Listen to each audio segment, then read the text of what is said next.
Welcome back to Android Weekly. My name's Jace, and this week we find out about Samsung Galaxy S5's possible release date, and some sad news regarding CyanongenMod, and how we're all getting Scroogled. Well, at least according to Microsoft.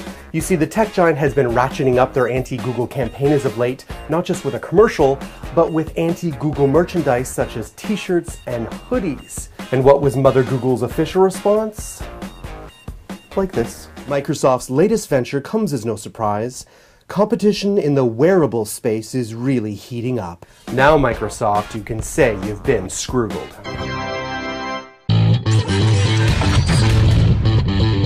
Now, I know that some of you said you were amazed by the rumored Galaxy S5 specs. Some of you said, oh, it's probably just all hype and marketing, don't get your hopes up. While others said just the sound of those specs made you aroused. My friend, that was an overshare.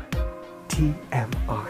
Of course, Android Authority has been trying to dig deep and sort that out, and what we found is that we may not have to wait as long as we thought to see if those rumors are true. According to ET News, the Galaxy S5 will hit production lines in 2014, up to 3 months earlier than expected, and launch in March or April, again earlier than expected. Now, this isn't the first time we've heard that Samsung might be interested in launching the Galaxy S model sooner than anticipated, perhaps in order to make up for the slower Galaxy S4 sales. Last week, we shared with you the news that CyanongenMod, arguably the most popular custom ROM out there, was added to the Google Play Store.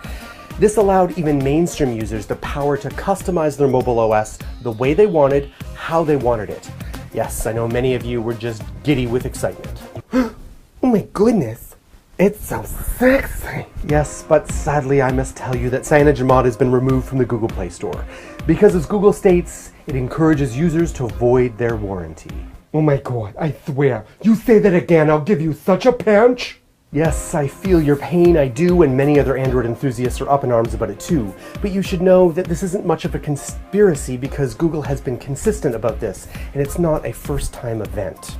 Google has been consistent in its banning of apps that allow users to root their device and void their warranty. The Easy Root app was banned 3 years ago, as was the Thunderbolt root and Rage Against the Cage app since then. Dear friends, this story has exploded a bit beyond to where it needs to. You see, Android is open source. It's not open season. There are limits to how far that open source can go. Google will limit the access to any developer who threatens Google's dominance within the Android ecosystem. It's not a conspiracy, it's just a business decision. Now be sure to check out our own Android whisperer, Joe Hindi, who goes into this subject in a little bit more detail. He may have lost his hair, but he has not lost his Android mojo. Moving on to Scrooglin. In Microsoft's commercial, a Chromebook owner comes in looking to sell their device for some extra cash to go to Hollywood. Rick from Pawn Stars quickly informs the Hollywood wannabe that without Wi-Fi, the Google-powered laptop is, quote, not a real laptop. Never mind the fact that there's a growing number of offline apps. Rick then goes on to explain that this Chromebook is just another way for Google to steal your data and sell ads. He concludes that he can't buy the laptop because he does not want to get Scroogled. Scroogled? Who knew?